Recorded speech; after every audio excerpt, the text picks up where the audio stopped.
Nous allons donc reprendre nos travaux pour ce troisième temps de notre colloque qui est dédié à un sujet d'importance: valoriser, diffuser et promouvoir l'œuvre d'un artiste dans le temps. Et je remercie particulièrement Olivier Pascal-Mousselard d'avoir accepté de modérer ce sujet difficile et tous nos intervenants. Excellent temps d'échange à vous tous. Merci. Merci à vous. Bonsoir à toutes et à tous.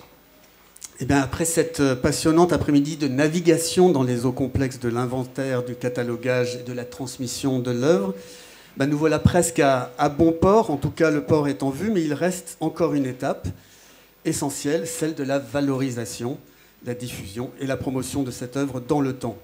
Alors la question paraît simple au premier abord: comment faire reconnaître et faire rayonner l'œuvre d'un artiste? Mais la réponse, ou plutôt les réponses, comme on le verra avec nos invités, sont complexes. Elles nécessitent à la fois une bonne compréhension du cadre et des enjeux de la valorisation, une méthode pour ne pas s'éparpiller en vain, et puis on le verra aussi, de la lucidité pour rendre son investissement en temps et en ressources financières utiles et efficaces. Alors on va le voir avec nos invités, maintenir active une œuvre, s'assurer qu'elle reste visible et bien vivante et valorisée, n'est pas une mince affaire. Organiser des expositions, oui. Publier des travaux, bien sûr. Encourager la recherche et collaborer avec des institutions, musées, galeries ou maisons de vente aux enchères, certainement. Mais comment concrétiser ces projets et avec quels partenaires? Tout cela et bien d'autres choses que nous allons évoquer demandent des connaissances et un savoir-faire que l'on ne saurait sous-estimer, au risque sinon de se perdre et surtout de s'épuiser. Ces actions de valorisation, de diffusion et de promotion de l'œuvre ne peuvent pas être lancées au hasard, choisies à la courte paille, ne serait-ce que parce que toutes les situations ne se ressemblent pas, on va le voir. Les conditions mêmes dans lesquelles se fait la transmission d'une œuvre, les objectifs que se fixent artistes ou ayant droit une fois que l'inventaire et le catalogage ont été faits, ne sont pas toujours les mêmes.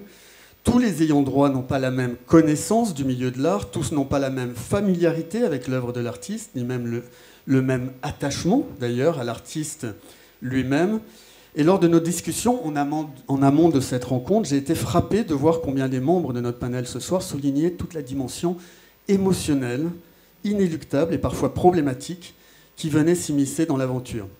D'autres facteurs vont aussi jouer, bien sûr, celui des ressources par exemple, qu'elles soient financières ou temporelles, dont dispose l'artiste ou ses ayants droit pour se lancer dans ce travail, et le besoin ou pas de faire appel à des professionnels.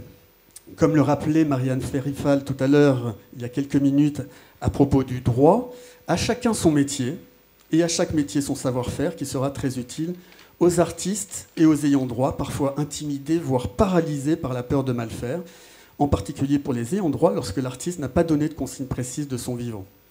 Donc je le disais, pour terminer cette introduction, le port est en vue, mais l'accostage n'est pas évident et nous aurons bien besoin de l'expérience et des savoir-faire de nos invités pour l'effectuer sans heurts. Il est donc plus que temps que je vous les présente de nouveau. Nina Rodriguelli, vous êtes cofondatrice du Fonds de dotation Jean-Pierre Bertrand et directrice de l'Observatoire de l'art contemporain. Marielle Digard, vous êtes commissaire-priseur, maison de vente aux enchères, Digard Auction. Franck Prazan, je répète, vous êtes propriétaire de la galerie Apicat Prazan. Et Sylvain Besson, vous êtes directeur des collections du musée Nicéphore-Niepce. 60 fonds, si j'ai bien compris, pour 4 millions de photographies. Ça fait du boulot. Je vais commencer par un premier tour de table rapide, si vous le voulez bien, en vous demandant chacune et chacun de me dire ce que recouvre pour vous ce terme de valorisation, ce qui se déploie dans vos métiers respectifs derrière cette mise en valeur de l'œuvre et d'un artiste. On peut peut-être commencer par vous, Marielle Digard. Non, je pense qu'il faut mieux que je D'accord. Vous gardez, vous attendez de savoir ce que disent les autres pour... beaucoup de choses à dire, je pense qu'il faut commencer par Sylvain. Alors Sylvain, voilà. Si vous voulez prendre votre courage à deux mains, être le premier... Donc désigné volontaire. Moi, c'est un peu particulier parce que je représente un musée, donc déjà, rien que le fait que ça rentre au musée, ça valorise, dans le sens où les œuvres qui rentrent au musée sont inaliénables, insaisissables, imprescriptibles, et donc c'est pour l'éternité. Donc c'est une responsabilité immense qui nous incombe. Et l'avantage d'un musée, c'est qu'il a pour mission de conserver et de documenter et d'étudier et d'exposer. Et donc à ce titre-là, la valorisation passe naturellement par l'exposition, le parcours permanent, les expositions temporaires et ensuite tout ce qu'il peut y avoir comme annexe, comme l'édition, l'aide à l'édition, la mise en ligne, etc. etc. Ça fait partie de toutes les missions naturelles d'un musée. Voilà. Donc, déjà pour commencer, peut-être c'est pas mal. Merci, c'est une première couverture. Nina. Alors, de notre côté, au fonds de dotation Jean-Pierre Bertrand, la valorisation, enfin au départ, l'idée c'est de créer la première étape de valorisation, c'est de s'organiser, d'organiser le corpus, et même pour nous, ça a été le fait de choisir une forme juridique, donc le fonds de dotation d'intérêt général, il faut bien le spécifier, et ça recouvre un ensemble de visions, d'actions, dont on peut parler tout à l'heure, parce que c'est vraiment, voilà, ça passe par, chez nous, la question scientifique, essentielle, l'approche scientifique, comme pour vous, voilà. Donc un fonds de dotation d'intérêt général doit absolument recouvrir une approche scientifique. Voilà, ça c'est la première des choses. On reviendra dans le détail sur ce que ça signifie, voilà. cette approche scientifique. On le verra tout à l'heure si vous voulez. Et puis, mais pas que ça. C'est chez nous, on a développé même le fait qu'on travaille sur les archives. Les archives, c'est quasi le plus important. Je rebondis encore sur ce que vous avez dit, Maître Dupin. L'archive, si vous voulez, en gros, si je peux donner une image, tout simplement, la première mission scientifique, c'est établir l'inventaire général des œuvres, l'inventaire général des archives, et ce n'est pas une mince affaire. Et on peut considérer que l'inventaire général des œuvres, c'est un squelette. C'est comme un squelette. Les archives, c'est la chair qu'on va mettre autour, ce sont les muscles, et c'est ça qui est la mise en mouvement qui va se faire. Voilà. C'est la mise en mouvement, ce que vous avez tout à l'heure, maintenir active une œuvre, maintenir vivante une œuvre. Voilà. Après, il y a diverses manières de le faire. Il n'y a pas un modèle et tout. Voilà. Vous nous décrirez tout à l'heure. Franck Prazan. Bonsoir. En préambule, je voulais insister sur le fait que ma mission à moi n'est pas à la base de valoriser quoi que ce soit, puisque je suis marchand de tableaux et qu'à ce titre-là, je suis diffuseur. Et j'insiste sur le fait que je ne suis pas galériste. Nous intervenons au second marché, et donc nous sommes par ailleurs spécialisés. Je diffuse des œuvres qui ont été créées dans les années 50, essentiellement, entre, disons, la fin de la guerre et l'avènement de l'art contemporain au milieu des années 60, d'artistes qui sont avérés, reconnus, et qui sont rentrés à la fois dans l'histoire de l'art et dans les institutions, et que donc nous, notre métier consiste à donner une valeur effective, concrète, monétaire et financière, en s'inscrivant dans le cadre d'un marché.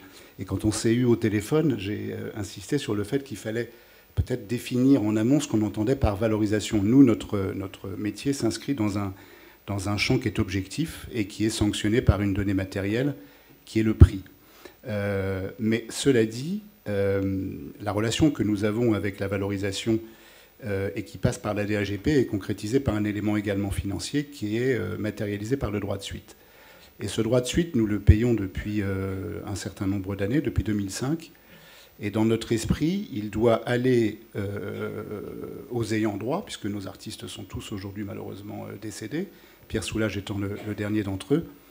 Et cette ressource financière, qui est matérialisée au profit donc, des successions, des ayants droit, des héritiers, doit, dans notre esprit, et c'est souvent le cas, en tout cas pour les familles d'artistes dont je m'occupe, les aider à valoriser la diffusion intellectuelle, la diffusion scientifique, institutionnelle, et qui permet donc aux œuvres de ces artistes de continuer à se projeter dans le temps et à créer un système synergétique et qui nous permet de fonctionner presque de concert, si ce n'est avec des associés, mais en tout cas des partenaires. Et, on pourrait presque parler de cercle vertueux, d'une certaine manière. Quand il l'est, et c'est sa vocation, je crois, on reviendra peut-être sur cette notion-là, mais quand il l'est, c'est un cercle vertueux. Pour vous donner un ordre d'idée, entre le droit de suite que nous prélevons pour le compte de nos vendeurs particuliers lorsque nous achetons auprès d'eux une œuvre d'art, le droit de suite que nous supportons dans notre prix d'achat lorsque, malheureusement, là je dois dire, les maisons de vente le mettent à notre charge de façon assez indue, si ce n'est illégale, mais en tout cas c'est le cas, et le droit de suite que nous payons à la diffusion sur les ventes que nous réalisons en France ou lorsqu'elles sont soumises à la TVA, on doit représenter directement ou indirectement auprès de la DGP 557 000 € de ressources par an. Si cette ressource-là n'est pas en tout ou partie destinée à supporter, en le mettant donc dans la perspective que j'ai décrite, la projection immatérielle de l'œuvre des artistes que nous vendons, alors à terme, on a un problème qui est celui de notre propre diffusion.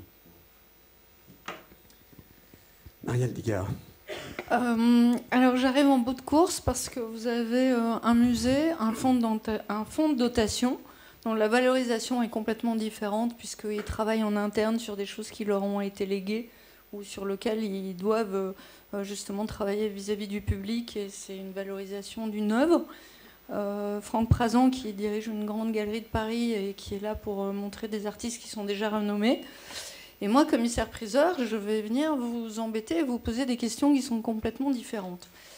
Valoriser, c'est quoi? Je suis contente parce que j'ai un notaire important ici, un avocat, des avocats spécialisés. Et en fait, valoriser, c'est donner une valeur. Mais on va donner cette valeur, vous, artistes, dans la salle, ayant droit, héritier à plusieurs générations ou dans le marché de l'art, vous avez besoin d'une valeur. Pourquoi? Elle va vous servir à quoi? La première question, elle est, vous êtes vous-même artiste, vous devez valoriser la toile qu'un collectionneur va rentrer dans votre atelier et vous allez la vendre combien? Donc ça, c'est la première question de la valeur. Combien je vends ma toile? Et je la vends combien au stade quand je suis jeune, quand j'ai déjà fait des expositions, quand j'ai déjà été sur Internet et promulgué et diffusé mon œuvre, quand je suis passée dans une grande galerie connue, comment cette valeur va évoluer au fur et à mesure du temps, et si je suis connue ou pas connue, comment les héritiers, au moment où je vais m'en aller, vont valoriser l'œuvre que je laisse. On a bien compris tout à l'heure qu'il fallait rien déchirer. Vous l'avez bien noté, c'est super important. Vous n'avez le droit de rien déchirer, de rien jeter. Parce que peut-être un jour, même si la personne dont vous héritez n'est pas connue, peut-être elle deviendra connue. Et peut-être vous allez déchirer des œuvres que vous trouvez mineures et qui, en fait, dans le fonds de dotation, vont devenir des œuvres majeures parce qu'elles auront servi à travailler sur une étude d'un projet qui était essentiel et donc vous n'avez pas le droit de jeter. Ça, c'est bien entendu.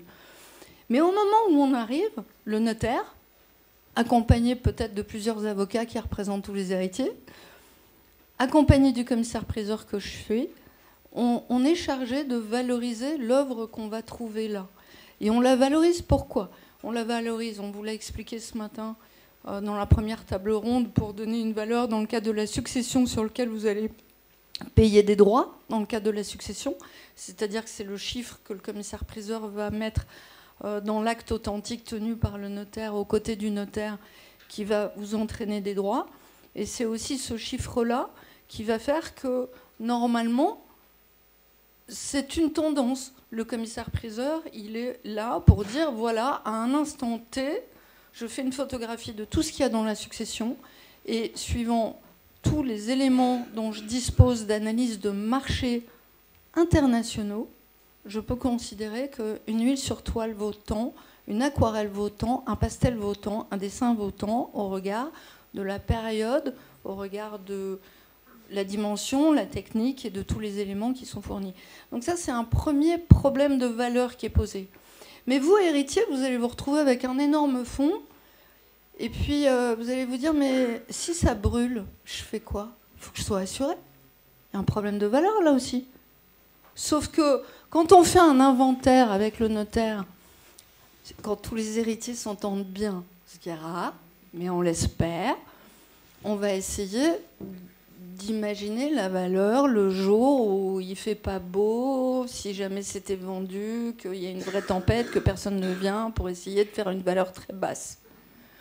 Mais en revanche, dans le cas d'une valeur d'assurance, on est exactement à l'inverse. C'est-à-dire que vous avez un sinistre, l'assurance, ça s'appelle une valeur d'assurance, ça s'appelle une valeur en valeur de remplacement.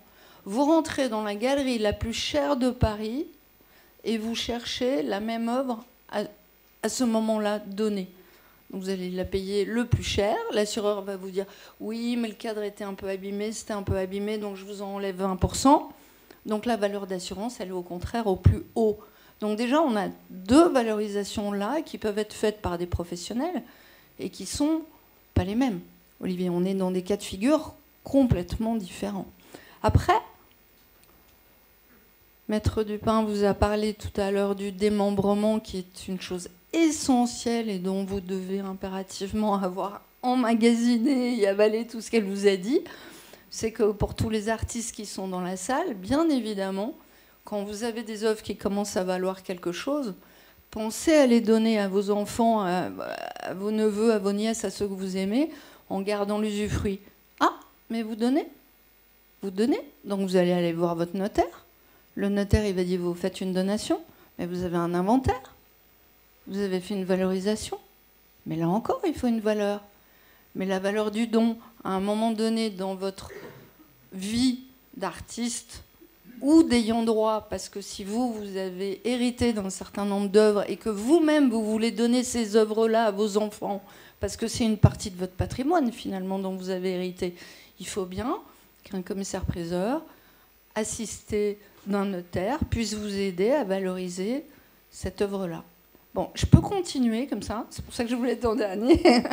Je vais vous en rajouter encore. Je pense qu'on pourrait faire un débat pendant une semaine, on va le faire pendant 1 heure, donc on va faire plus court et je rends la parole à Olivier. Non, mais c'était très important d'avoir ce premier tour de table parce qu'on voit bien qu'en fonction du métier, on a des nuances qui apparaissent sur la question de la valeur. Mais malgré toutes ces nuances, il y a un point commun, c'est que la valeur n'arrive pas sur une œuvre morte, elle arrive sur une œuvre vivante. Et vous l'avez évoqué, Nina Rodriguelli, peut-être on peut commencer par vous, parce que vous avez évoqué cette idée du squelette et du muscle, c'est-à-dire l'œuvre doit rester en mouvement pour que sa valorisation... Et c'est la valorisation, c'est de laisser l'œuvre en mouvement et pas simplement le squelette que l'on peut posséder. Oui, c'est un peu ça. Et pour ça, pour ce faire, il y a des repères, il faut monter un projet, en fait. Voilà, une sorte de projet. Mais ce projet, il ne se fait pas tout seul. En ce qui nous concerne, moi, je peux citer que ce qui est fait au fonds de dotation Jean-Pierre Bertrand, c'est-à-dire qu'on est, comme on l'a évoqué, un fonds de dotation, il est constitué d'administrateurs, c'est très très important, et surtout, dans le réel, d'administrateurs qui administrent, qui sont là et qui font des choses, pas juste en représentation. Voilà, c'est le cas au fonds de dotation, donc ça c'est très important.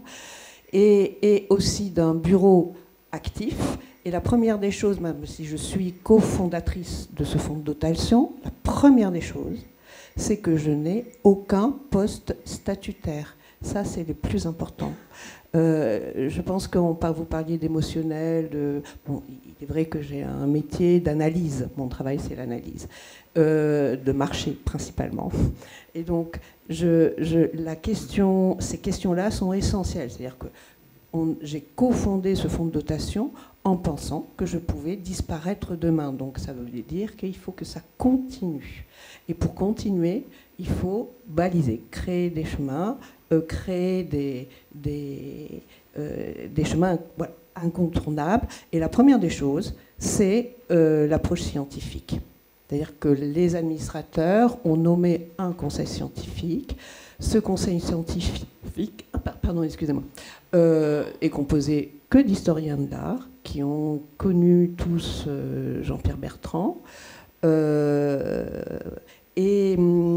et qui, contrairement à Villeglay, Jean-Pierre n'avait rien laissé. Mais nous bénéficions des archives.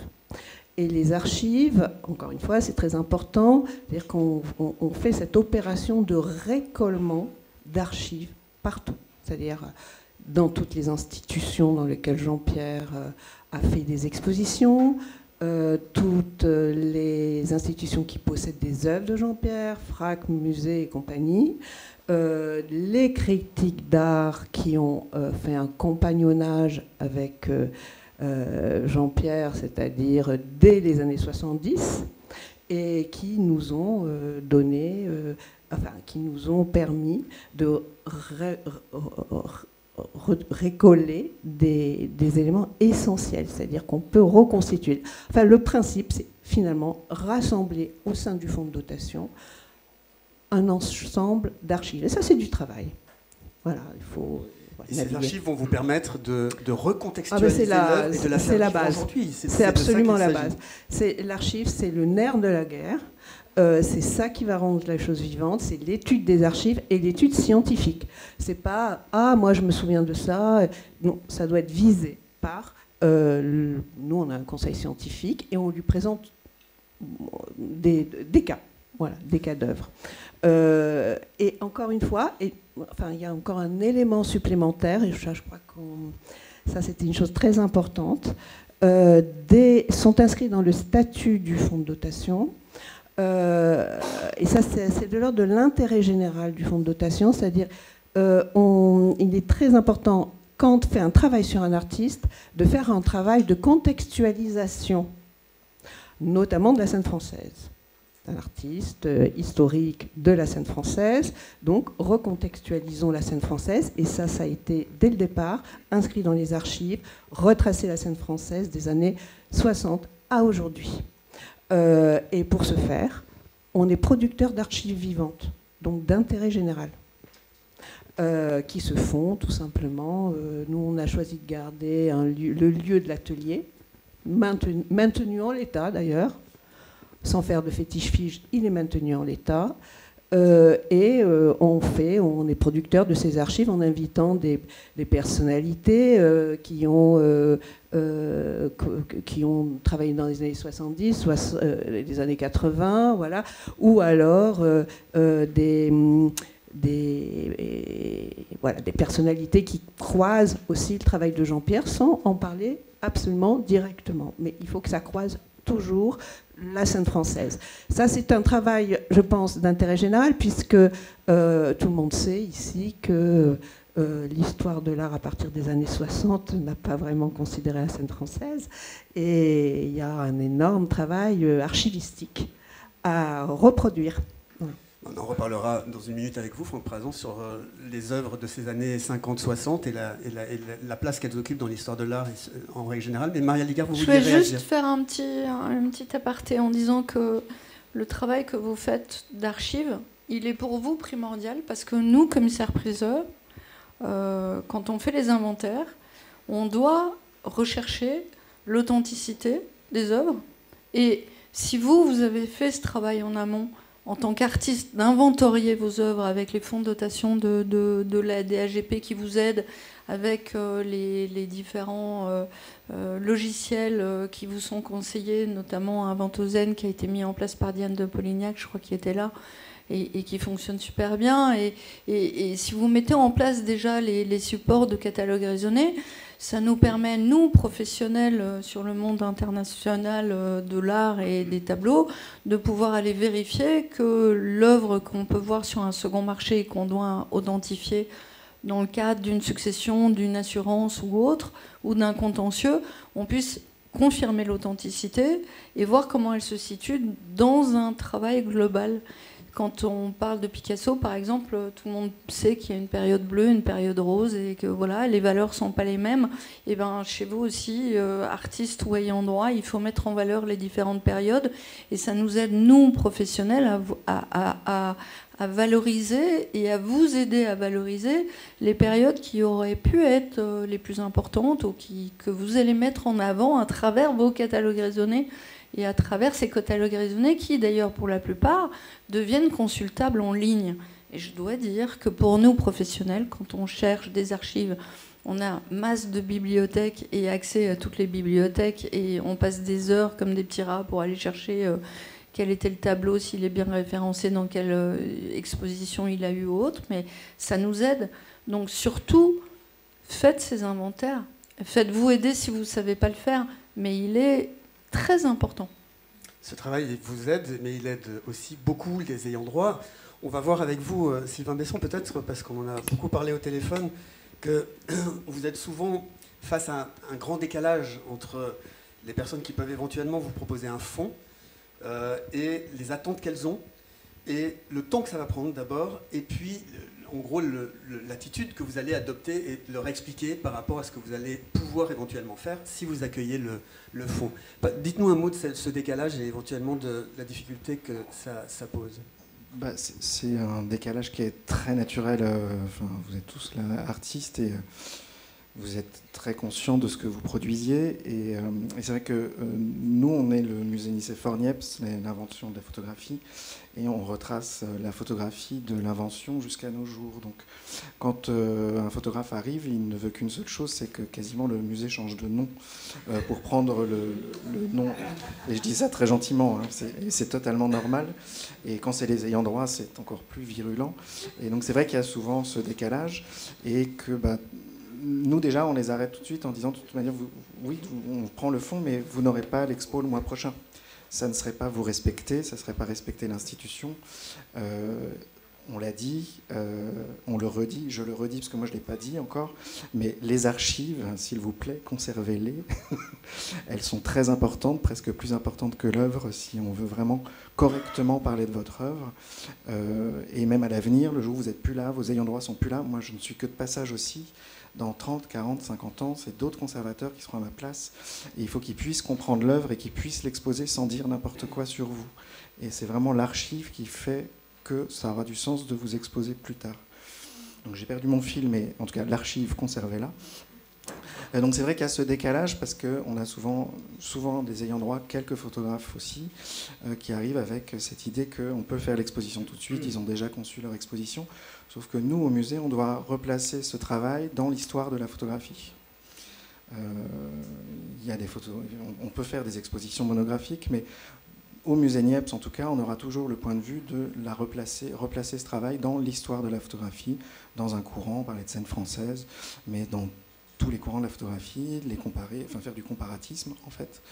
Et donc c'est vrai qu'il y a ce décalage permanent entre... on n'est pas une galerie, on est un musée. Donc effectivement, on n'est pas là pour mettre en avant le travail d'un photographe pour faire monter sa cote. C'est pas le boulot d'un musée, ça. Nous, c'est de le replacer dans l'histoire de la photographie.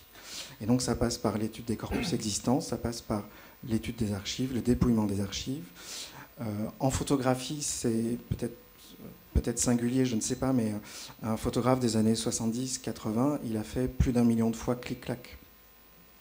Donc si on conserve l'intégralité du fond, ce qui est notre cas, on conserve les fonds pleins et entiers, négatifs, planche contact, tirage de lecture, tirage d'exposition en dépôt, il reste propriété du photographe et des ayants droit.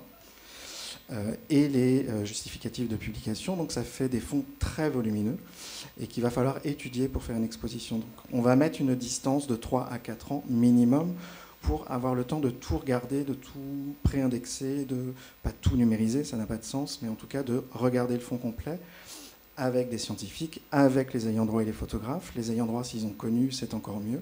S'ils ont accompagné l'auteur, c'est encore mieux. Pour pouvoir parler un minimum convenablement de l'auteur, tout en le replaçant dans l'histoire de la photographie. Et si on ne fait pas ce travail-là, cette mise à distance du temps et du dépouillement, on raconte n'importe quoi. Et on ne fait pas notre boulot. Et nous, en tant que musée, on a une responsabilité intellectuelle quand même. Et c'est vraiment le respect de l'œuvre dont on est en train de parler depuis le début. Et là, ça commence par un chiffre, 3 ans. Minimum. 3 ans minimum avant même Ouais. de pouvoir, Ouais. j'allais dire, ça va parler. Les seules fois où le délai a été trop court, où la pression fut trop forte, personnellement, je ne suis pas satisfait de ce qu'on a produit. Oui. Les ayants droit non plus. Et du coup, on a refait. Voilà. Et du coup, l'auteur a gagné parce qu'il a eu 2 expos en moins de 5 ans, mais c'est un autre problème. Cette valorisation, elle passe, Franck Pazan, par une recontextualisation. Vous avez tous évoqué cette question de, Nina, on parlait tout à l'heure, de la manière dont on reparle d'une œuvre qui remonte peut-être aux années 50 et 60 quelquefois, ce qui est le cas d'un certain nombre d'œuvres dans votre galerie, et l'importance de la faire vivre aujourd'hui, de la resituer. Ce travail-là, est-ce que ça fait partie justement de ce que vous mettez en avant? Alors, encore une fois, mon métier ne se fonde pas sur tous les artistes dont on s'occupe. Ils sont une trentaine. L'école de Paris, la seconde école de Paris au sens large, on a l'habitude de dire qu'environ 350 artistes avaient une actualité, c'est-à-dire vivaient de leur peinture à ce moment-là, dans les années de l'après-guerre. Tous ne sont pas passés à la postérité. Et on se concentre, nous, on a choisi la facilité, parce qu'on se concentre sur la trentaine parmi ces artistes qui sont les plus mondiaux et au moins internationaux. Et on laisse volontairement de côté les artistes plus nationaux, a fortiori les artistes plus locaux, et enfin, malheureusement, les artistes qui ne sont pas du tout passés à la postérité. Donc on se concentre sur une trentaine de peintres, dont les plus connus d'entre eux seraient Pierre Soulages, Nicolas de Staël, Vieira da Silva, qui a une très belle exposition qui va commencer au Guggenheim la semaine prochaine, Riopelle, Zaouki, Fautrier, Hartung, etc. Paris étant à cette époque-là, et aurait vocation à le redevenir, le centre à la fois de la création artistique et du marché de l'art. De la même manière que le chiffre de 550 artistes est évoqué, on a aussi l'habitude de dire qu'une transaction sur 2 dans le monde occidental, parce qu'en fait on a tendance à ramener le monde à tout ce qui est à l'ouest de l'Asie, mais probablement qu'il y avait à ce moment-là également de grands artistes en Asie. Mais dans le monde occidental, 50% des transactions à ce moment-là, et jusqu'à ce que le marché traverse l'Atlantique, partaient ou arrivaient à Paris. Donc nous, on se concentre sur des artistes qui ont déjà une grande notoriété, j'allais dire. Sur les artistes qui ont une très belle image et une très grande notoriété. Mais je vais vous donner un exemple récent et qui nous est arrivé pour mettre en valeur cette dichotomie qui existe entre les deux notions dont j'ai parlé, celle de la valeur et celle du prix, qui idéalement devraient se rejoindre, mais pas toujours. Et en réalité, jamais. Parce que le marché fluctue et que donc, par conséquent, les prix fluctuant, la valeur, elle, a vocation à perdurer. Récemment, on a fait parmi les familles d'artistes dont on s'occupe avec bonheur, il y a la famille Manessier, dont on est très, très proche, très amis. Et je vais raccourcir, évidemment, pendant la guerre, une poétesse et une artiste allemande du nom de Charlotte Henschel avait été hébergée et sauvée de la Shoah par Bissière. Et ensuite, Manessier a mis à disposition de cette artiste un atelier. Et lorsqu'elle est disparue, sans héritier, elle a laissé dans l'atelier une petite valise à l'intérieur de laquelle étaient rassemblées toutes ses archives personnelles. Alors que c'est une femme qui a traversé à la fois le continent, le siècle, la littérature, la poésie, la peinture. Il lui restait cette petite valise. Je ne sais pas, d'un format. Je pense que Vueling devrait l'accepter dans la cabine de l'avion, sans supplément. Et donc Christine Manessier me demande si j'ai une idée du devenir, puisqu'elle était dépositaire en quelque sorte, du devenir de cette valise, avec un souhait qui serait d'en faire bénéficier le plus grand nombre et donc de l'apporter à une institution. Donc Charlotte Henschel étant la personnalité qu'elle a été, relativement peu connue du monde du marché de l'art, on a eu l'idée de proposer cette valise d'échanges épistolaires, de souvenirs, de narration de son parcours au musée d'art et d'histoire du judaïsme, qui l'a accepté. Et j'ai acheté aux Manessiers 2 peintures qu'elle leur avait laissées pour les offrir au musée d'art et d'histoire et envisager une exposition, puisqu'ils aiment bien, une fois qu'ils ont reçu un don, le mettre à disposition du public. Donc ils ont travaillé pendant 2 ans sur ces archives, et au terme de ces deux ans, où donc des scientifiques ont récollé, énuméré, classifié, numérisé ces documents, on a donc organisé une exposition en relation avec les peintures que nous avions données, et puis un certain nombre d'autres œuvres qui avaient été prêtées par les collectionneurs. Et donc moi, mon métier, encore une fois, c'est d'être marchand de tableaux. Et à l'issue de l'exposition, quelques temps après, un couple de mes collectionneurs, des gens avec lesquels je travaille habituellement, s'adresse à moi, parce qu'il y a eu une publicité, ça a été donc publicisé, paru dans la presse, s'adresse à moi pour me demander si je pensais que ce serait une bonne idée d'acheter des œuvres de Charlotte Henschel, donc dans la mesure où, finalement, elle avait une reconnaissance limitée mais publique, et où il pourrait y avoir une perspective donc, de valorisation, pour répondre à la question. Et donc je leur ai posé la question de savoir quelle était leur recherche en la matière. Et donc vous voyez bien qu'il y a une dichotomie entre la valeur artistique de cet artiste, qui est une grande artiste, mais qui est restée complètement, je dirais, par sa propre volonté d'ailleurs, en dehors du champ quasiment institutionnel et en tout cas du marché, et puis cette notion qui est très difficile à définir autrement que par le marché, qui est celle du prix. Et il y a fort à parier que dans l'esprit des gens qui s'adressaient à moi, ils ne parlaient pas de valeur, mais ils parlaient de prix. Or, la valeur, elle perdure. Elle était là du vivant de Charlotte Henschel, elle est toujours là aujourd'hui.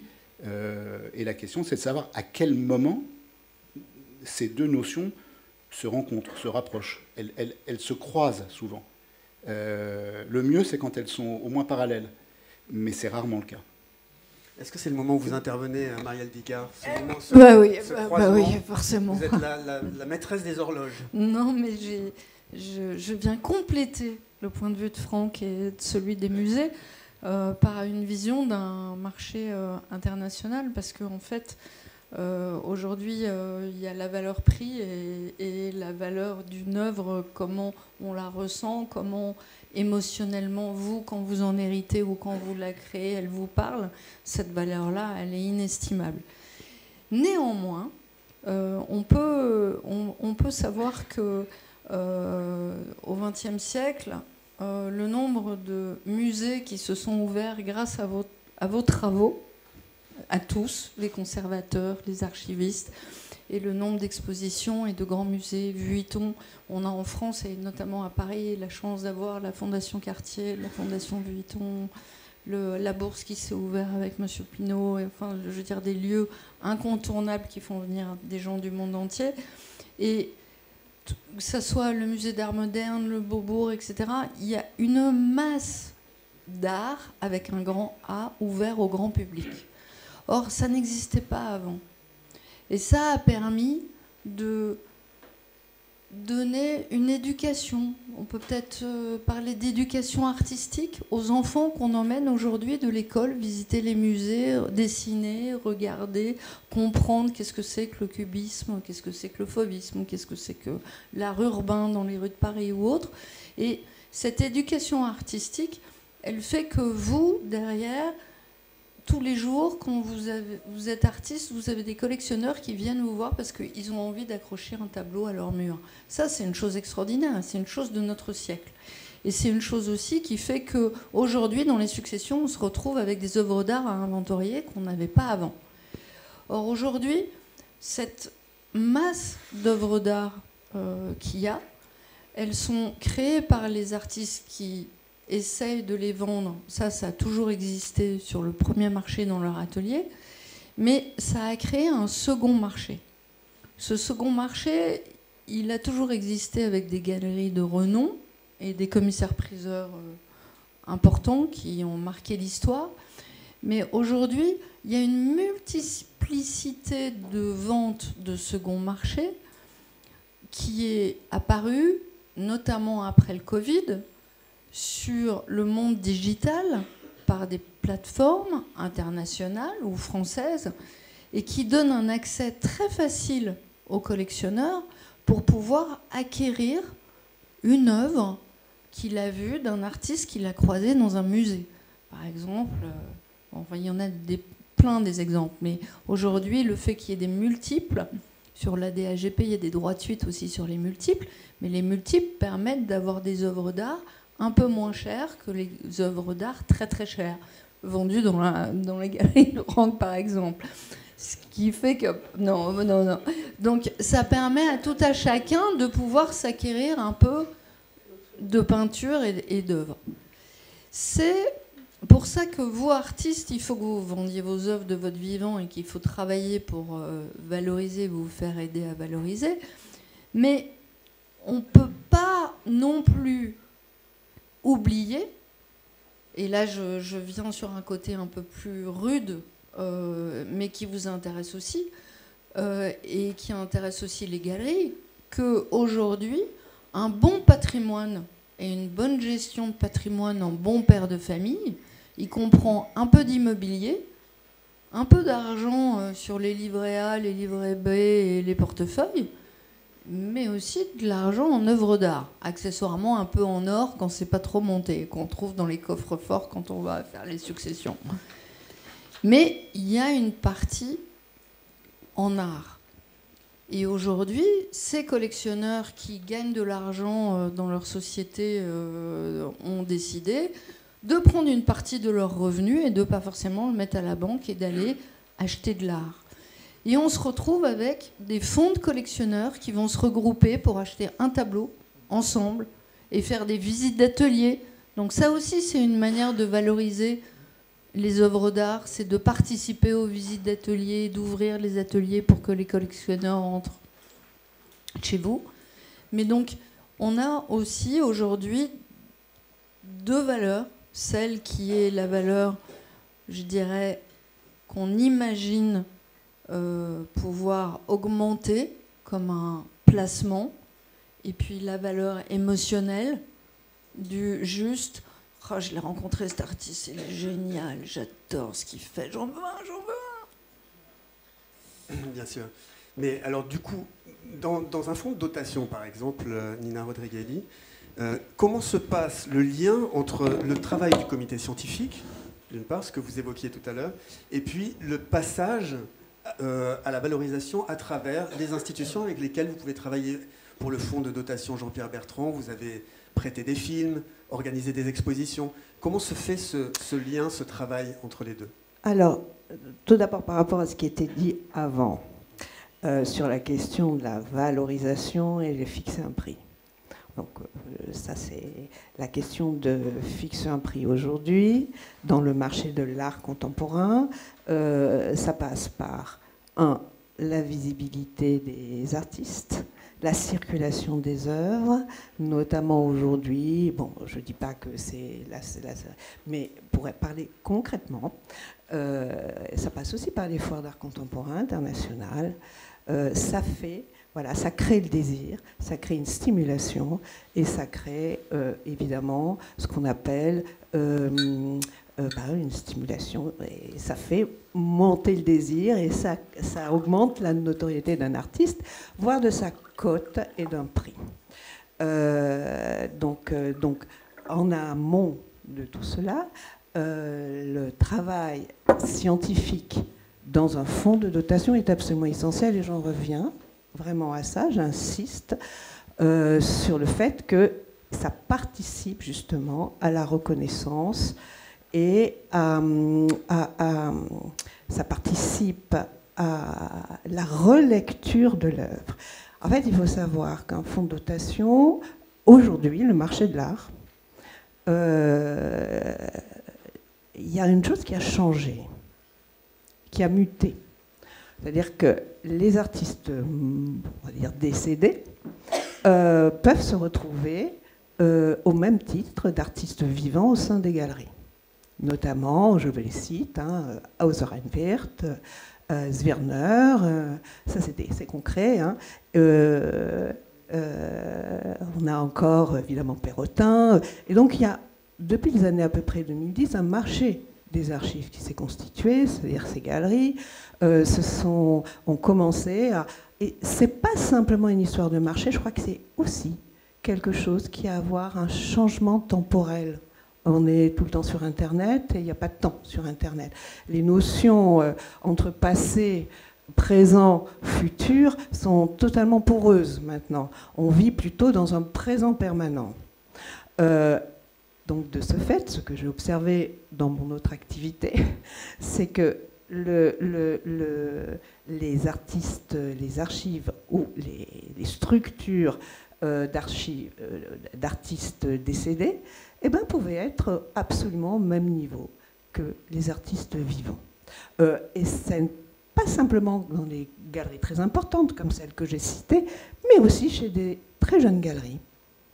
Des galeries, ce qu'on appelle de premier marché. D'ailleurs, toutes ces galeries sont de premier marché. Donc vous avez évoqué tout à l'heure premier marché, second marché.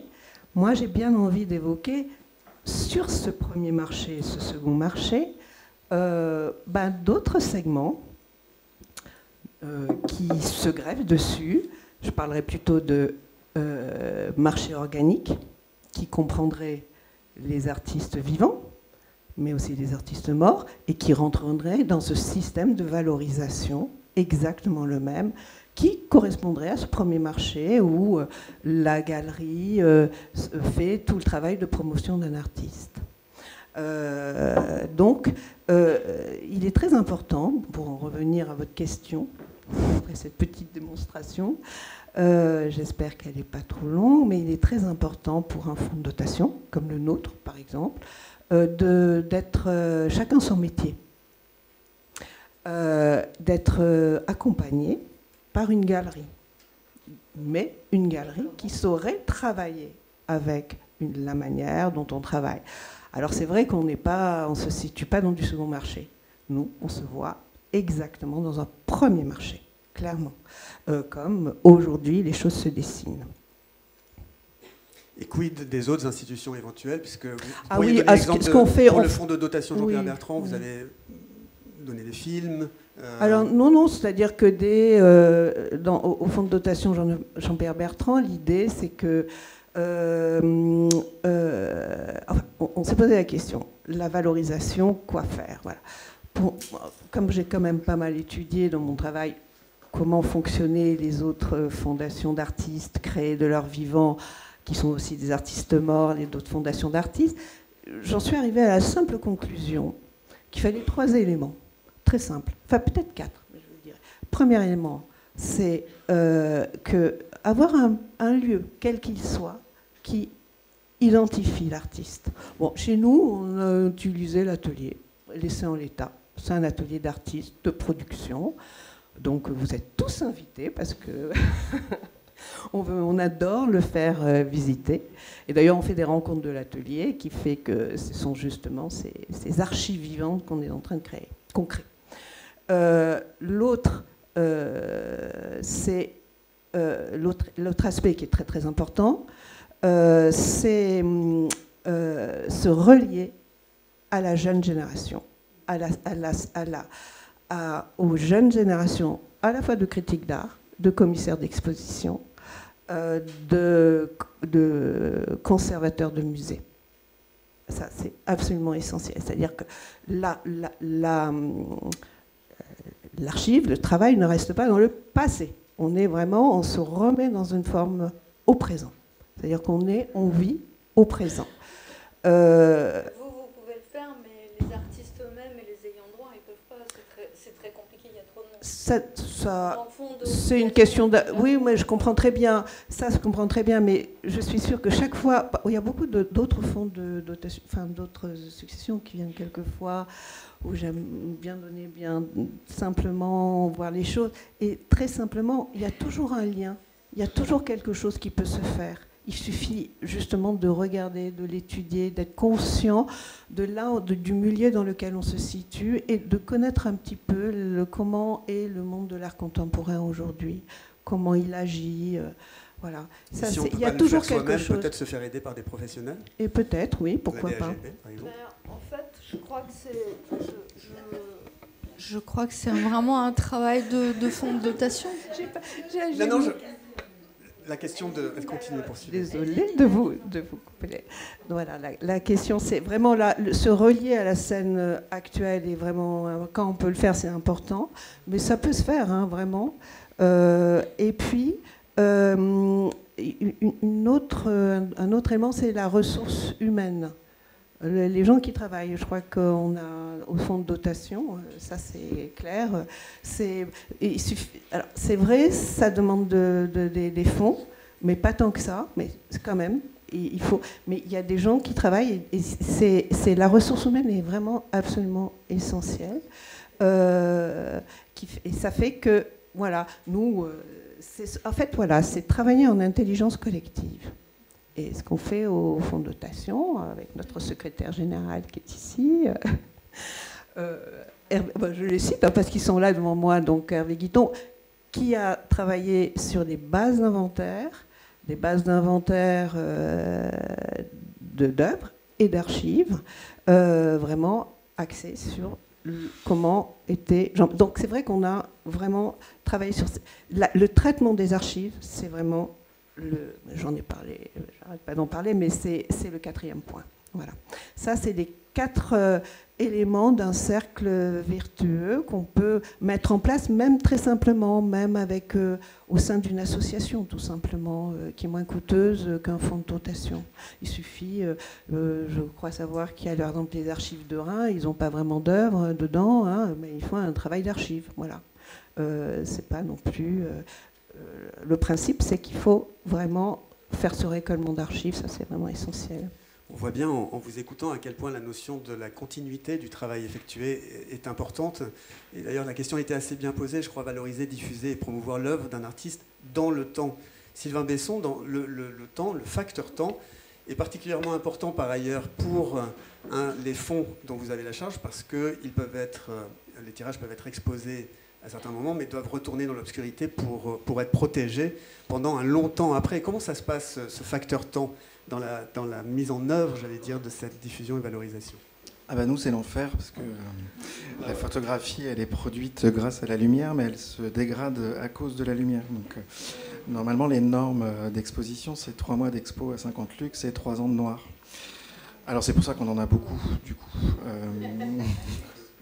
Forcément. Donc non, le temps, le temps du musée est un temps particulier quand même.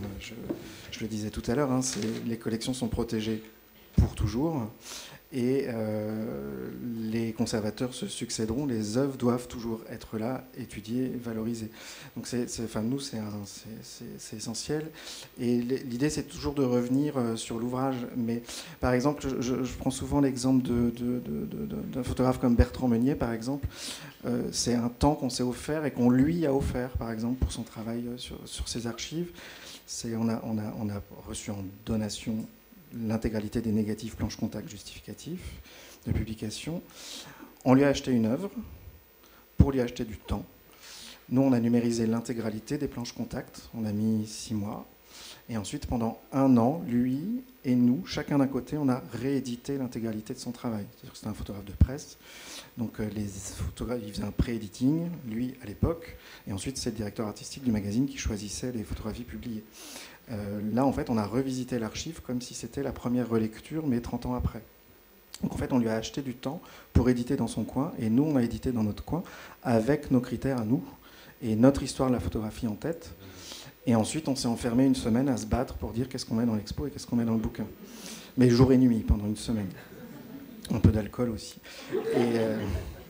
Et voilà, donc ce temps-là, un moment qu'on a offert aux photographes, de le sortir du marché, de le sortir des résidences d'artistes, de l'empêcher d'aller travailler quelque part, d'aller faire des clics-clacs. Puis nous, ça nous soulageait aussi, parce que c'est une archive, il est toujours en vie, donc il continue de nous abreuver de nouvelles photographies. Voilà, donc là, pendant au moins 6 mois, il s'est arrêté, c'était chouette. Et c'est enregistré. Merde. D'ailleurs, mon téléphone sonne.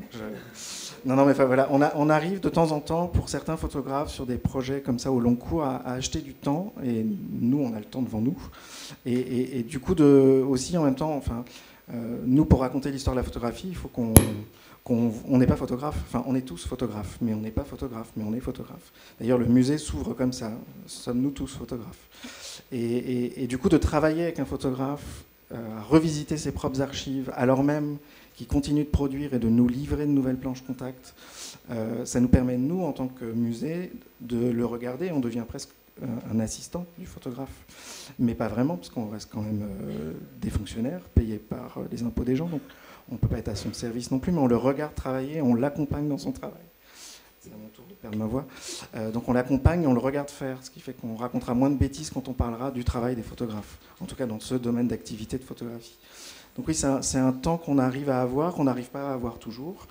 Et malheureusement, quand ils sont morts et bien morts, et que les ayants droit ont été écartés pendant longtemps, on en revient à la question de fantasme du début d'ailleurs. Je reprends votre expression de dire moins de bêtises, faire moins de bêtises aussi. Qu'est-ce qui se passe quand l'artiste est mort, que le fonds que vous recevez est extrêmement copieux, mais que vous ne connaissez pas tous les desiderata de l'artiste vis-à-vis de, par exemple, de planches qui n'auraient pas été tirées encore et de choses comme ça. Quelle est la liberté que vous vous offrez dans ces cas-là? Aucune. Enfin, moi en tout cas, et au musée, aucune. Après, on fait notre boulot, c'est-à-dire que on dépiote tout ce qu'on a sous la main. On essaye de trouver des bouts de traces de quelque chose qui existe. On fait le tour des ayants droit, ceux qui restent. Des fois, il n'y en a pas, ou des fois, on les retrouve, et puis on apprend qu'eux aussi, ils ont un cancer et qu'on n'a plus que 3 mois devant nous. Ça m'est arrivé. Donc c'est très, très compliqué dans ces cas-là. Et on ne se laisse aucune licence. C'est-à-dire que on reste en l'état, enfin on essaye de respecter au maximum le droit moral de l'auteur dans la limite de ce qu'on sait. Et donc on n'ira jamais au-delà. Mais ça, c'est contractuel avec les ayants droit aussi qui nous confient leurs fonds. C'est-à-dire, ce que je disais tout à l'heure, on a 60 photographes qui nous ont confié leurs fonds. Enfin, il y en a, ils ne le savent pas, hein, c'est leurs ayants droit qui l'ont fait. Il y a 60 contrats différents, en fait. Il n'y en a pas un qui est pareil. Je sais pas, là, dans la salle, il y a une photographe qui vient de signer. C'est un contrat qui est presque standard, mais il y a des variations parce que à chaque photographe sa pratique, à chaque photographe ses désirs d'après. On parlait de divulgation, j'irais même jusqu'à divulgation d'archives inédites, par exemple. Est-ce qu'on a le droit de montrer des planches contact qui n'ont jamais donné lieu à une sélection et un tirage? Est-ce qu'on a le droit de le faire? Si le photographe n'a pas laissé de consigne, moi, naturellement, je ne le ferai pas. Mais si l'ayant droit me dit si et qu'il me l'écrit, on discute quand même. Enfin, voilà. Mais tout ça est très sensible et très humain à chaque fois. Vous me donniez un exemple d'un artiste, d'un photographe qui était artiste, donc, mais qui avait aussi fait des photos industrielles. Enfin, oui. Et dans ces cas-là, vous aviez un certain nombre d'informations sur le fait que vous pouviez montrer aussi ces photos qui n'étaient pas des photos artistiques. Oui, je peux le citer, hein, c'est Jean-Pierre Sudre, donc le fonds Jean-Pierre Sudre est chez nous. Donc en fait, à notre grande surprise, mais j'ai un autre exemple d'ailleurs, à notre grande surprise, 80% des négatifs et des tirages, c'est de la photo industrielle. Donc on s'est dit, est-ce qu'on a le droit de montrer cette photo industrielle? C'est du corporate, c'est de la commande. Et heureusement, parce que c'est quand même très très beau, ça nous aurait vraiment embêté de ne pas pouvoir le montrer, de son temps, de son vivant, quand lui avait des portfolios dans les magazines, mettait en avant et son travail artistique et la photo industrielle. Donc on s'est du coup senti autorisé à travailler véritablement le sujet et aller plus loin, avec l'accord des ayants droit, bien entendu, parce que je n'allais pas y aller sans l'accord des ayants droit. Et l'autre exemple, c'est Jean-François Borret, par exemple, qui est chez nous aussi. Et alors lui, en plus, on a pris le fonds, il est arrivé au musée, et un jour, elle m'a rappelé, sa veuve, et elle m'a dit « T'as oublié les cartons ?» Et les cartons, en fait, c'était qu'elle-même l'avait oublié. Pendant 30 ans, c'était le photographe officiel d'Air France. Voilà. Donc le pauvre Jean-François, il a fait ça pour manger. Mais alors du coup, j'ai exposé, quand j'ai fait la rétrospective de Jean-François Borret, j'ai exposé les documents imprimés de l'époque. C'est-à-dire qu'il y avait les stop-trottoirs des hôtesses d'Air France dans les terminaux, j'ai exposé les stop-trottoirs. Je n'allais pas faire des tirages débiles d'exposition de Jean-François Borret dans Air France. J'ai montré les magazines du Concorde, enfin, ce qui était distribué aux clients en fait. Donc là, enfin, je rentrais dans quelque chose de beaucoup plus sociologique, d'archives, voilà. Donc j'ai pas fait de tirage d'Air France, mais des fois ça m'a tenté. Si l'hôtesse en grand pour accueillir dans l'expo, ça aurait eu du sens. Franck, présent sur cette question du facteur temps, en tant que diffuseur, vous êtes un élément relativement central, puisque Pour reprendre l'exemple, par exemple, de l'École de Paris, tout à l'heure, Nina Rodriguelli évoquait le fait qu'après la Seconde Guerre mondiale, le marché de l'art s'est tourné beaucoup du côté, évidemment, des États-Unis, mais la place de l'École de Paris est extrêmement importante, mais vous avez un rôle relativement important pour faire circuler la valorisation de cette période. Et comment vous envisagez justement ce rapport au temps, en fait, d'un corpus qui peut être à la mode à un moment, moins à un autre moment. Comment est-ce cette matière du temps, j'allais dire, est complexe? C'est une bonne question, parce que moi, mon premier métier dans le marché de l'art était j'étais le directeur général de Christie's, que j'ai donc installé comme maison de vente en France, puisque jusqu'à une date encore relativement récente, pas si vieille que ça, seuls les commissaires-priseurs avaient le monopole des enchères. Et lorsque j'ai quitté Christie's, j'avais envisagé beaucoup de domaines artistiques, certains qui me touchaient plus que d'autres.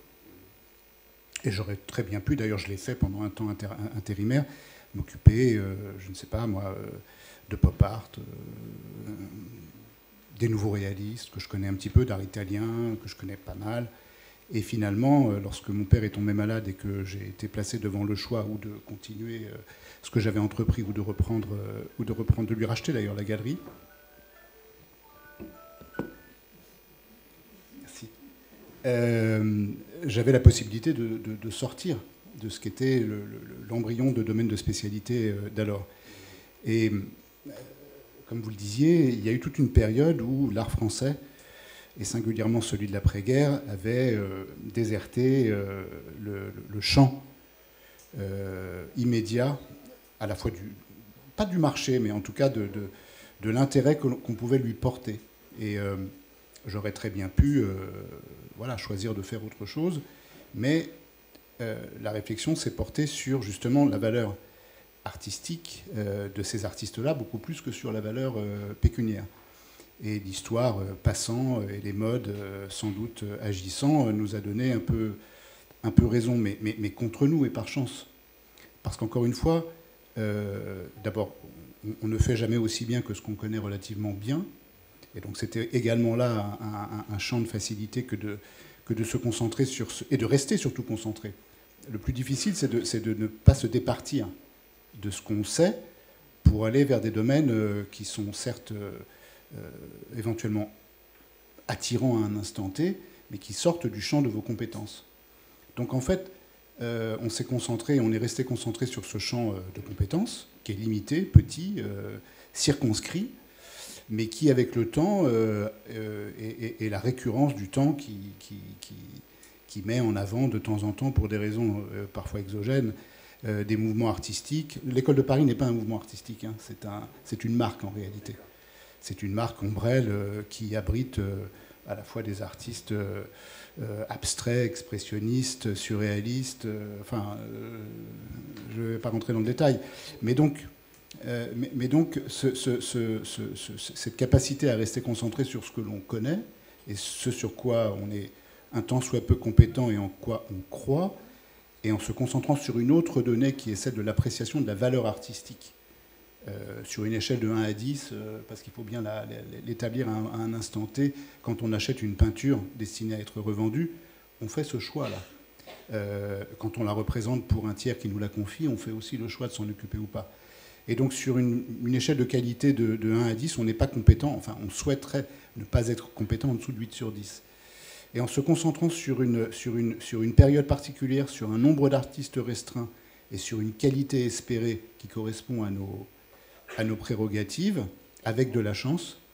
Et vos goûts? Non, j'essaye de faire abstraction de mes goûts. Ah ouais. Je collectionne un art. Je fais une part entre... J'aime tous les artistes dont on montre les œuvres, mais je ne les collectionnerai pas tous. En revanche, je collectionne un artiste à titre personnel que je ne vends pas à la galerie pour ne pas avoir de conflit d'intérêts. Mais donc en se concentrant sur ces quelques critères-là, et en étant, disons, résilient, parce qu'il y a eu vraiment des hauts et des bas, beaucoup de bas, quelques hauts, en ce moment ça va, mais on arrive à obtenir que Oui, que cette période, finalement, ressurgisse dans les musées, dans les institutions. On a fait pas mal de collaborations, notamment grâce au Musée d'Art moderne de la ville de Paris, qui est extrêmement présent depuis... Voilà, Fabrice Ergotte est quelqu'un avec qui on travaille régulièrement. On a aidé à l'exposition Stahl, Fautrier, on a fait Hélion récemment, Poliakov. On participe également, et ça c'est un point important, qui rentre dans le champ d'activité de la galerie, mais qui n'est pas notre mission principale, mais qui, dans un registre synergétique, est extrêmement puissant. On prête environ, nous prêtons directement ou faisons prêter chaque année environ, en tout cas pas moins de 50 œuvres dans les musées à travers le monde. On ne le fait pas par, comment dirais-je, ça n'est pas une mission, c'est bénévole puisqu'on n'a pas de contrepartie à cette action-là, mais elle nous aide de façon extrêmement tangible à être connus pour ce que l'on fait, à être consultés lorsque des familles souhaitent se séparer d'une œuvre, ou lorsqu'un collectionneur, un acheteur, souhaite acquérir au contraire une œuvre. Donc voilà, le temps est fluctuant, nous moins.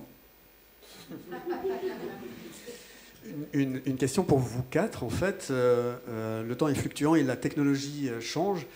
Quelle est l'importance? Tout à l'heure, Marielle Digard, vous disiez que c'était très important pour que les artistes fassent de leur vivant une partie du travail, j'allais dire, qui allait faciliter la tâche de leurs ayants droit.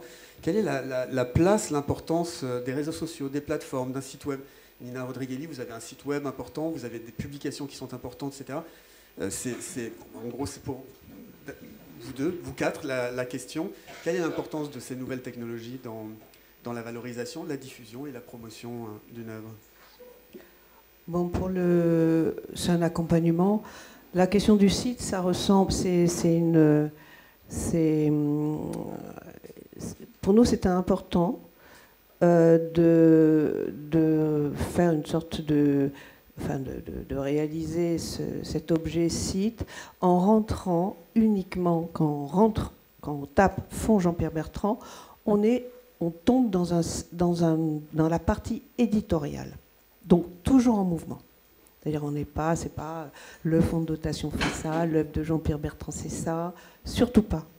On est dans une forme de mouvement, c'est une partie éditoriale. Donc on a l'archive vivante qui sont nos podcasts et synthèse textuelle des rencontres de l'atelier, donc de l'archive qu'on peut écouter, c'est plaisant, facile à lire également, donc voilà. Et également l'actualité de l'artiste, qui en a, parce qu'il y a eu des expositions qu'on a suscitées, que les œuvres de Jean-Pierre ressortent au sein des collections. On a également on a mis en place un système de restauration des œuvres. Parce qu'il se trouve que les œuvres de Jean-Pierre Bertrand sont des œuvres qui se transforment, parce qu'elles sont un peu vivantes. Et ça, c'est toutes les questions aujourd'hui. Et que les musées, entre le moment où ils l'avaient acheté et le moment, je ne sais pas, 40 ans après, elles avaient évolué. Donc, on a mis en place une équipe de restaurateurs qui, évidemment, tout est absolument... on se déplace, on fait des allers-voir, et puis on a mis en place un protocole, surtout. Protocole, parce qu'on laisse les œuvres vivre comme lui voulait. Donc notre conseil scientifique vient acter et on notifie la décision d'un conseil scientifique de ne pas restaurer l'œuvre. Surtout pas. Voilà, c'est des trucs comme ça. Voilà. Donc le site, les réseaux sociaux, tout ça, ça passe dans Instagram. Nous, on a choisi Instagram parce que ça fait un peu comme une sorte de journal, comme ça, qui vient. C'est un rapport à l'image, mais ça reste ça. Hein. Je crois que dans Instagram, il y a l'instant. Donc on parlait de temps. Chez nous, c'est du temps très très très long. C'est vraiment un grand serpent de mer là, qui se déploie. Bon, Instagram, c'est des moments comme ça qui viennent. Et puis c'est tout. On n'a pas besoin d'autres réseaux sociaux. Marielle Digard, un mot sur... Sur un point un peu plus concret, enfin différent, qui est juste une vision pour vous, artistes ou ayant droit. Aujourd'hui, la la seule possibilité de mettre un prix sur les tableaux sont les ventes aux enchères. C'est la tonalité économique Votre voisin n'est pas d'accord. qui est faite et qui est apparente, parce que mon voisin fait beaucoup de ventes, mais elles ne sont pas apparentes et pas quantifiables, et ce sont des ventes qu'on appelle privées, alors que les ventes aux enchères publiques sont publiques. Donc vous avez un certain nombre de rapports qui sont faits tous les ans. Là, il y en a un qui vient d'être fait par Hitchcock, qui est une plateforme d'assurance.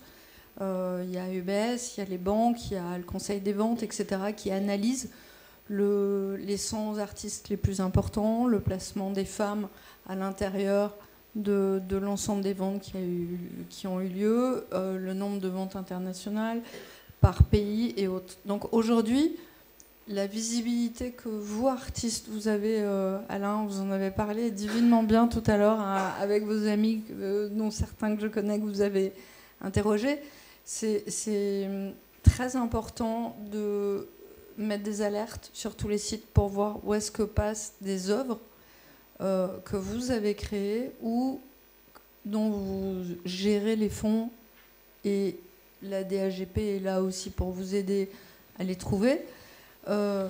Pourquoi ? Parce qu'il faut intervenir.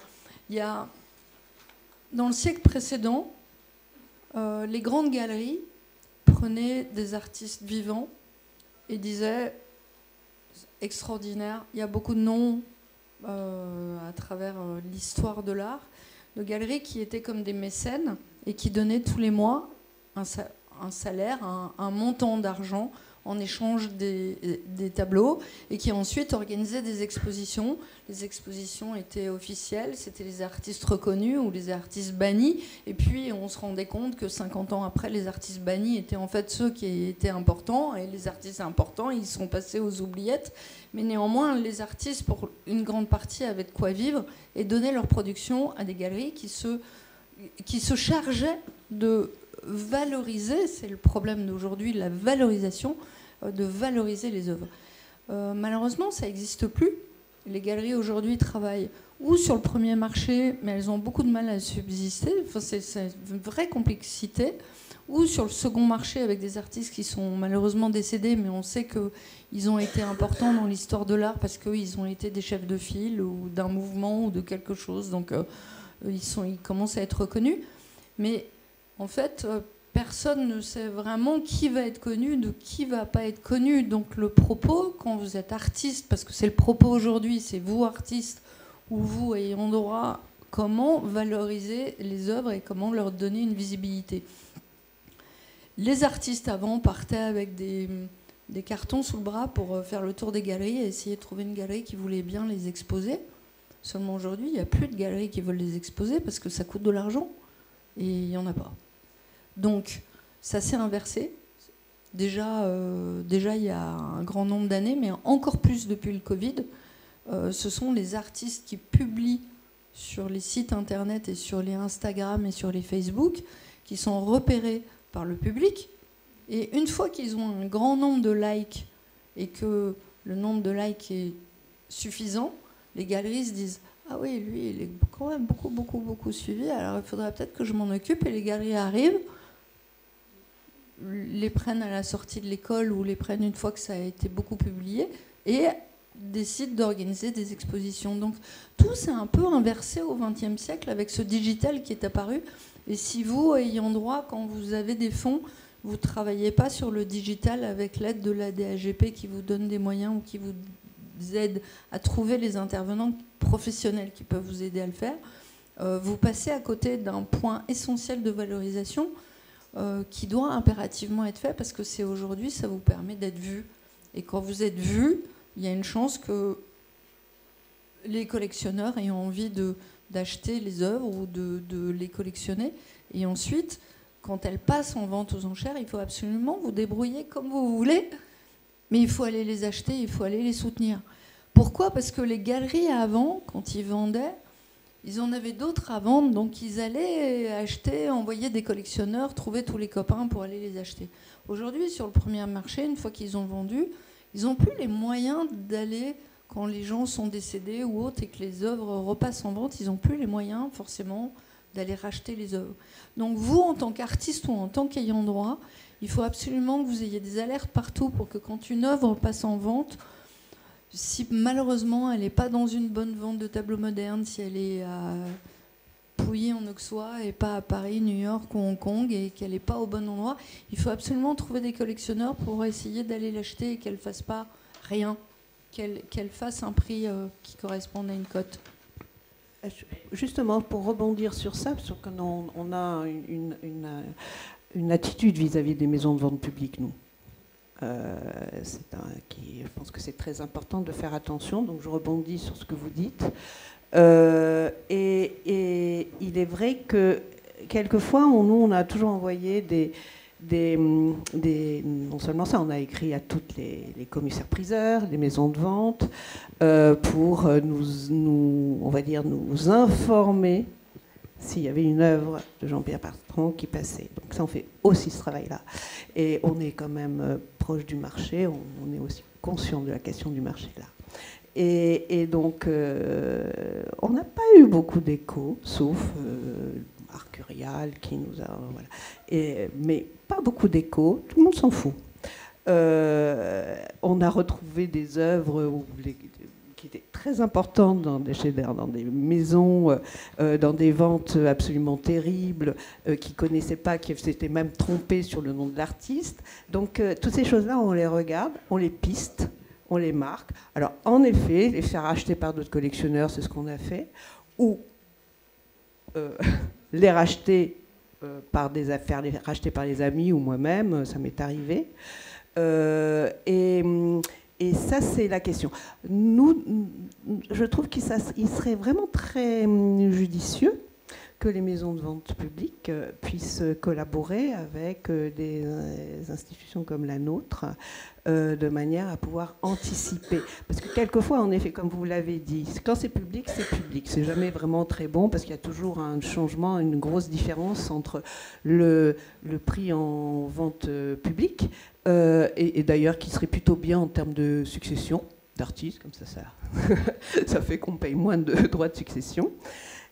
Et finalement le prix qui va se faire. Et je pense que c'est là où ce qui est important, c'est encore une fois s'adosser à une galerie qui fasse un bon travail, qui a l'habitude de travailler pour nous, en ce qui nous concerne, qui travaille évidemment avec un fonds comme le nôtre de la même manière qu'il travaille avec un artiste vivant. Donc tout ça, ça induit tout un travail, participer à des foires, participer à des biennales d'art contemporain. Voilà, n'oublions pas qu'il y a des artistes ou des estates que l'on retrouve dans les biennales d'art contemporain. Et je crois que c'est en effet la maison de vente aux enchères, en effet, collaboration, mais quand elle le veut bien. Donc nous, on sait qu'avec Arcurial... D'ailleurs, Arcurial nous a ramené on demande aux maisons de vente publiques que leurs acheteurs reviennent vers nous, de manière tout simplement à faire l'inventaire général des œuvres. C'est une chose très concrète. Bon, en général, la plupart des maisons de vente aux enchères, lettres mortes, hein. Sauf quelques-unes avec qui on travaille. C'est normal parce que tout le monde est lié au secret professionnel. Donc non, mais, ils n'ont pas le droit de vous dévoiler. Non, mais nous respectons le secret professionnel puisqu'on demande aux maisons de vente de demander à leurs acheteurs s'ils veulent bien revenir vers nous. Étant donné qu'on a tout le process d'authentification des œuvres, dont je n'ai pas encore parlé, mais on a un process hyper scientifique. Et toute œuvre doit se faire, qui est dans la nature, il faut repasser par le système d'authentification des œuvres. Je crois que ça va être peut-être le moment de passer le micro dans la salle. Il y a sûrement beaucoup de questions.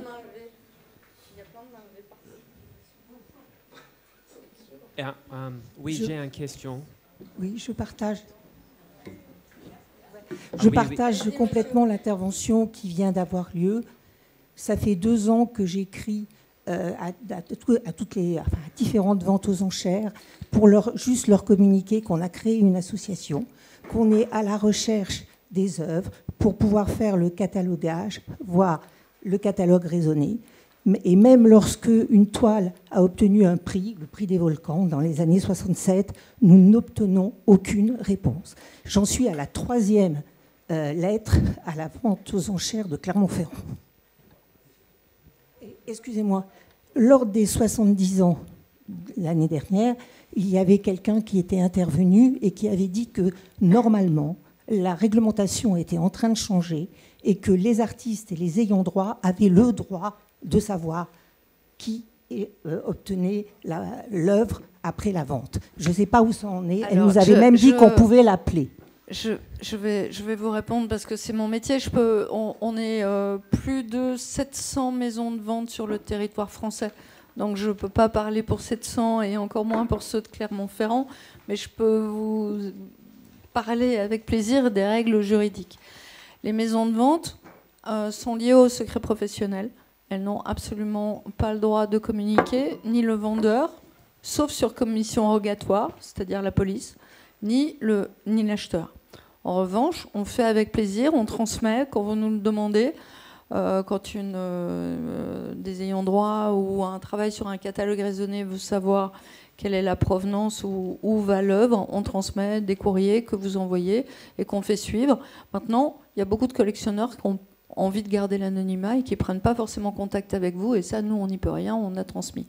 Maintenant, il faut savoir que des maisons de vente, la mienne, Arcurial, Sotheby's, Christie's, etc., on vend des milliers de tableaux à l'année, et que on prend contact avec les associations ou avec les représentants des ayants droit d'un artiste quand on cherche une authentification dont on parlait tout à l'heure et sur lequel on revient sur les points que vous avez parlé ce matin de l'importance du catalogue raisonné et des moyens que la DAGP met à votre disposition pour établir cet archivage. Donc on vient vers vous et donc vers la Fondation pour venir chercher des éléments techniques ou des éléments d'archives ou autres, mais on n'a pas le temps concret pour toutes les ventes de prévenir tous les artistes et tous les ayants droit de tout ce qu'il y a dans nos ventes. C'est impossible pour aucune maison de vente. Donc il faut vraiment que vous ayez... Enfin, il n'y a pas 40 sites, il y a 4 sites mondiaux. Si vous mettez des alertes et que vous voyez et que vous demandez aux maisons de vente qui vous envoient les photographies à haute définition, les condition reports qu'on fait pour savoir dans quel état c'est, on en envoie beaucoup aux ayants droit. Mais en fait, on n'a pas le temps, nous, de venir vers vous. Il faut que vous demandiez, en fait. Ok, j'ai une question, mais je pose la question en anglais parce que c'est plus rapide pour moi. No problem. Okay, so what's the responsibility of artists for protecting their own markets when, for example, you create an alert on the internet through all the applications that the auction houses have, and some of your works come up in auction in another country, so do you rush out and buy everything to protect your own market, if you can? I mean, what would you recommend as, like, I mean, the more exhibitions and that you have everywhere across the world, like you're saying that internationalism is a great way to be remembered, but it also presents a number of problems as an artist, as a producer, and as a person with limited capital to go out and buy your own works off the market. What sort of, like, real sort of solutions could you suggest? I mean, do you let things just go through and have a bad value, or do you encourage to do that? I mean, if you can do it, then I guess is that the best thing? Or? Si je devais résumer, si j'ai bien compris la question, il s'agissait de savoir quelle était la responsabilité des artistes pour assurer la valorisation de leur œuvre à l'étranger, sur le marché international, et quelles étaient leurs ressources s'ils ne pouvaient pas racheter eux-mêmes les œuvres comme vous l'évoquiez tout à l'heure. If I speak in French, you do understand? Ok. Je n'ai pas dit qu'il fallait racheter vos œuvres vous-même. Je n'ai pas dit qu'il fallait racheter vos œuvres vous-même. Ok? Mais c'est une délicate question d'approcher des collectionneurs pour acheter un tableau, un prix mais très bas dans le marché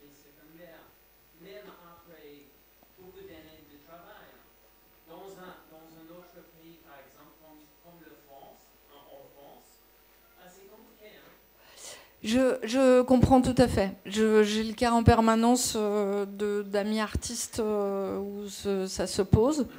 Néanmoins, il faut le faire. Il faut le faire, mais peut-être que vous avez des collectionneurs, vous avez tous artistes. Je veux dire, ma mère était sculpteur, mon grand-père était peintre, mon fils était artiste, donc je suis née comme dedans. Vous avez tous des collectionneurs qui vous suivent plus particulièrement, qui aiment ce que vous faites, qui sont plus près de vous. Et c'est cela qu'il faut aller chercher. Pourquoi ? Parce que les bases de données, quand une œuvre passe en vente aux enchères, elles enregistrent qu'est-ce que c'est et combien ça a fait. Et quand vous êtes dans une galerie et que votre tableau est présenté à 10 000 ou 30 000 ou 150 000, et qu'en vente, il y a une œuvre qui passe qui fait 3 000, la confiance des collectionneurs, elle est perdue.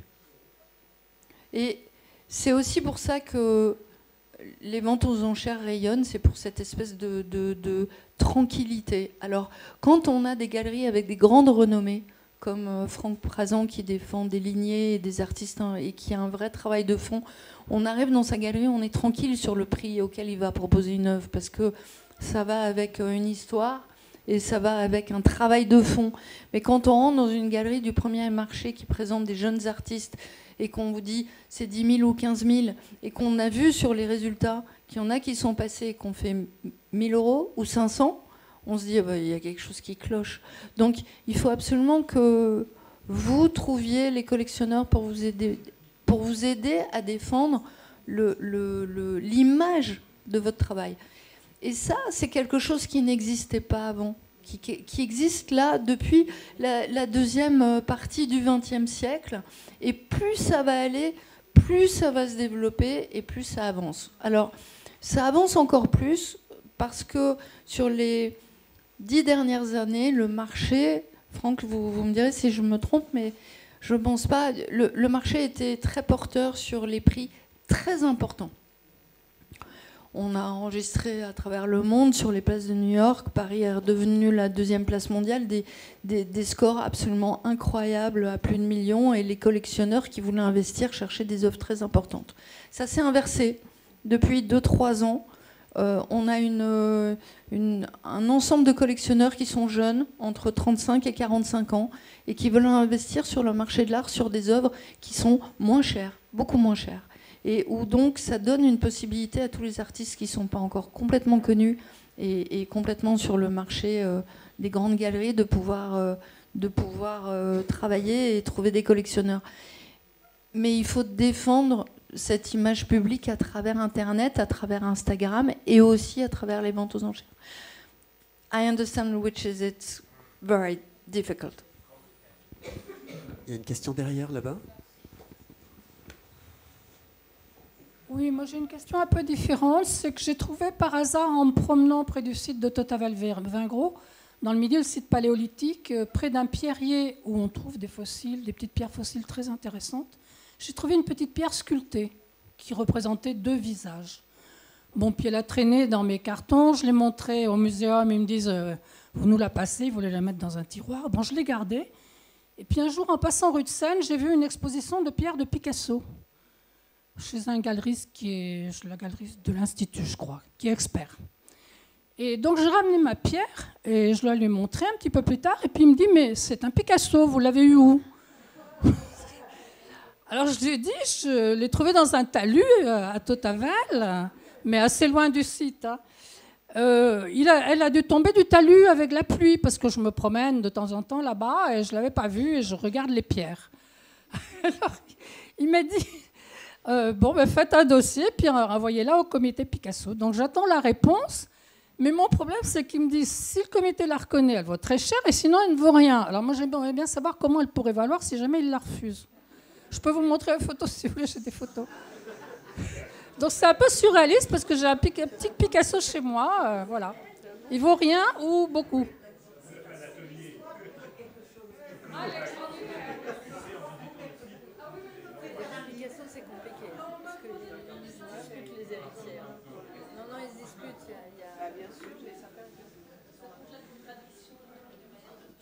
Moi, j'ai la réponse à votre question, madame. Mais vous l'aimez? quelle que soit la réponse du comité Picasso, quelle que soit la réponse, d'abord, ce serait la première fois, ça fait 30 ans que je fais ce métier, j'ai jamais rencontré quelqu'un, à part vous ce soir, qui a trouvé un Picasso dans un talus. Mais je vous crois bien volontiers. Hein. Non, mais je vous crois bien volontiers, madame.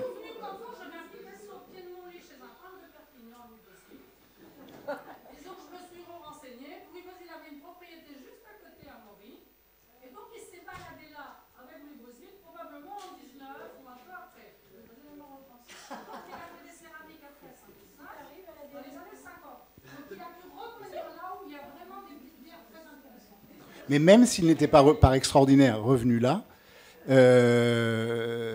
donc vous avez soumis votre objet à l'avis de la seule autorité compétente. Et malheureusement ou heureusement, enfin selon qu'on est en face d'une vérité qui vous serait favorable ou défavorable, vous n'avez aucun autre moyen, il n'en existe absolument aucun, de conférer une valeur pécuniaire à votre objet. Et donc tout ce qui compte, c'est la question que... Enfin, tout ce qui compte, je ne sais pas. Mais si vous l'aimez, de toute façon, la valeur pécuniaire, elle sera ce qu'elle sera, et vous ne pouvez absolument strictement rien y faire. Et personne d'autre au monde, que le comité, que la succession Picasso en l'occurrence, ne lui conférera une valeur de marché. Personne.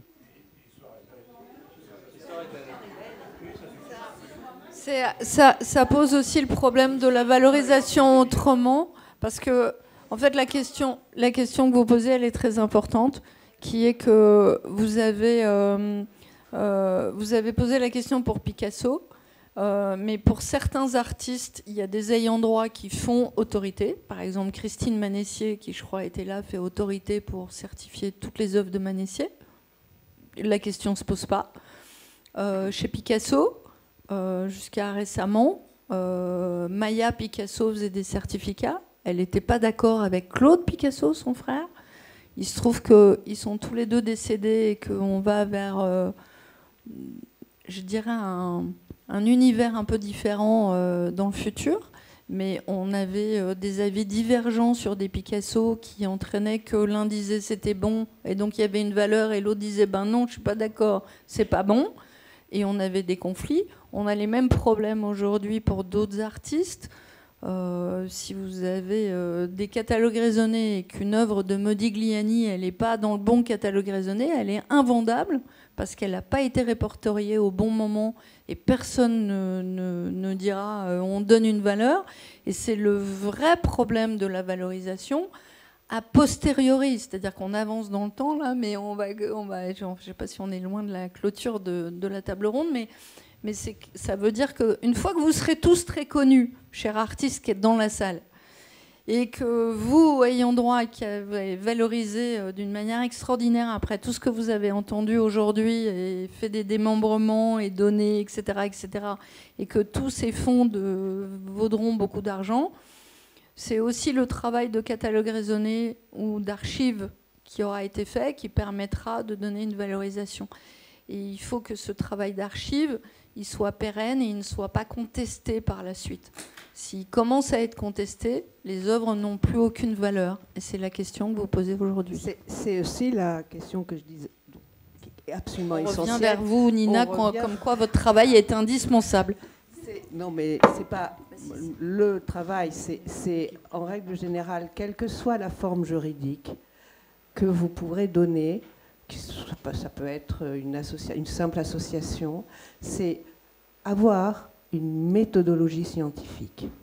C'est la base. Ça, une méthodologie scientifique, ben ça s'apprend. Hein, peut-être ADAGP peut aussi le transmettre, de manière justement, et où l'émotionnel est peut-être mis à distance. Ça aussi, c'est très important. Si c'est possible, madame, c'est très possible. Juste une petite digression, si vous permettez, à propos de cette antinomie valeur-prix. Elle concerne l'histoire de Jean Genet, l'écrivain, qui, après être parti du Morvan, où il avait été placé, est arrivé à Paris. Il rêvait de lire un roman qu'il avait vu dans une librairie. Il n'avait pas d'argent, il l'a volé. Comme il avait un passé délinquant, il s'est fait choper. Il a été convoqué au tribunal et le juge lui a dit « Mais est-ce que vous vous rendez compte de ce que vous avez fait? Est-ce que vous connaissez le prix de votre larcin ?» Et il a eu cette très belle réponse. Il a dit, je n'en connais pas le prix, mais j'en connais la valeur. Quelle belle conclusion.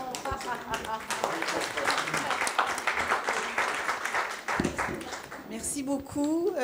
Merci à vous tous. C'était vraiment passionnant, très instructif. Je pense qu'il y a beaucoup d'éléments aujourd'hui qui vous ont été apportés pour essayer de faire valoriser les fonds dont vous êtes soit les auteurs, soit les détenteurs.